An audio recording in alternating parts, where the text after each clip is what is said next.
When we think of action figures today, one scale comes to mind more than any other.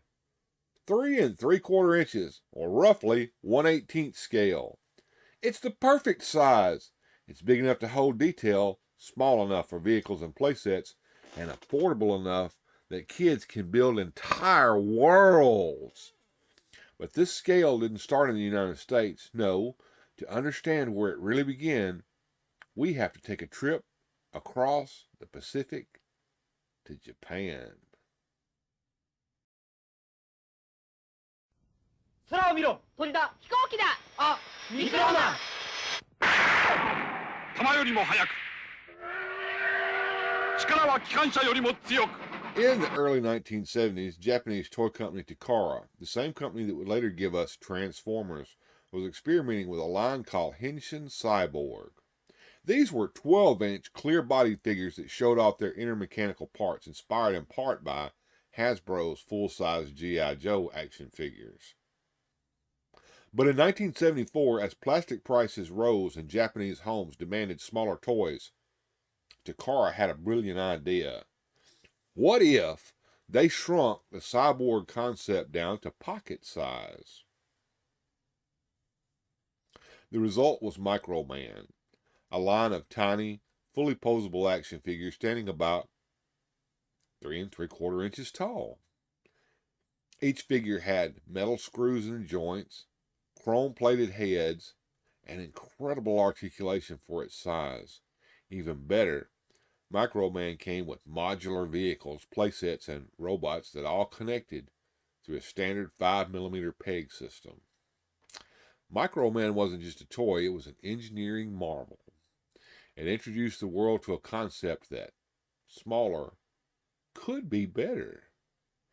In Japan, the idea of the micro hero caught on quickly and would soon inspire toy makers across the globe. A few years later, American toy company Mego took notice of Takara's success. By 1976, they had licensed the Microman molds and rebranded them for the U.S. market as the Micronauts. But here's something interesting. By the time Mego brought out the Micronauts, Fisher-Price had already introduced their own small-scale line right here in America. The Adventure People. That's right. The Adventure People hit store shelves in 1975, a full year before Mego's Micronauts. They were roughly the same height. That magic 3 3/4 inches scale. Now, whether Fisher-Price consciously borrowed the scale from Takara's Microman or whether they arrived there through independent design choices, we don't know for sure. There's no documented connection, but it's fascinating to speculate. Maybe Fisher-Price's designers were watching the same global toy trends, seeing the success of smaller and more portable toys in Japan. Or maybe they just simply realized that a smaller, human proportion figure made more sense for vehicles, camping sets, and rescue equipment. The everyday adventures that defined their brand. Whatever the reason, Adventure People helped establish the 3 3/4 inch figure as a viable American toy format right before it changed the industry forever.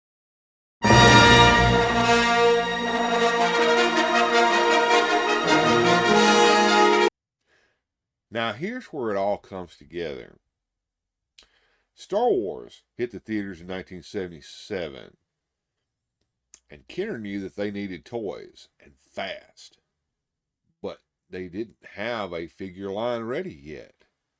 So, when Kenner's designers began mocking up prototypes for the very first Star Wars action figures, they reached for something that was already on their desks. Fisher-Price Adventure People. That's right. The earliest Star Wars prototype figures were literally Adventure People figures, repainted and customized to represent Luke and Leia and Han. The scale was perfect, and just like that, the standard for action figures was set.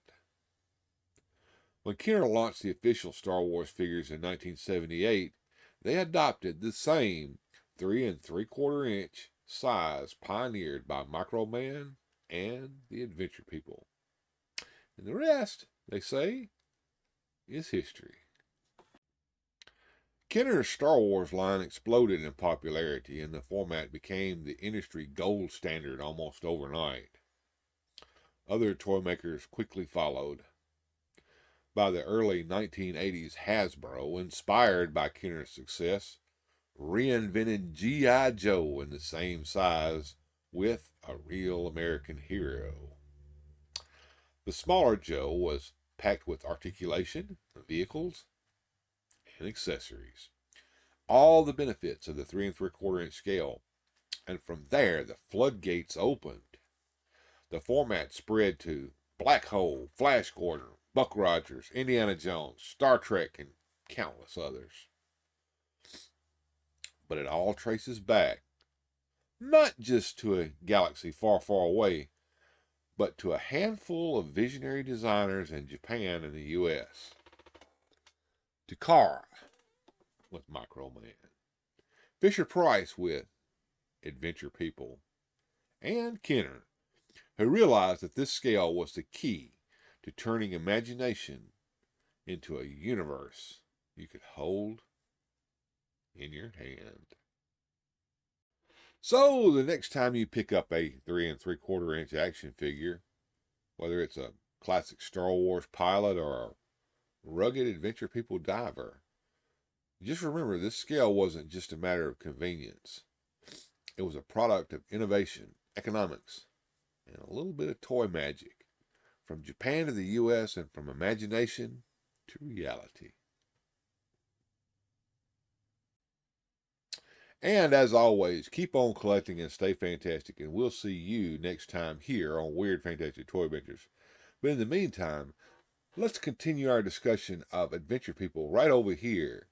And if you haven't already done so, click over here to subscribe to the channel. Have a good journey.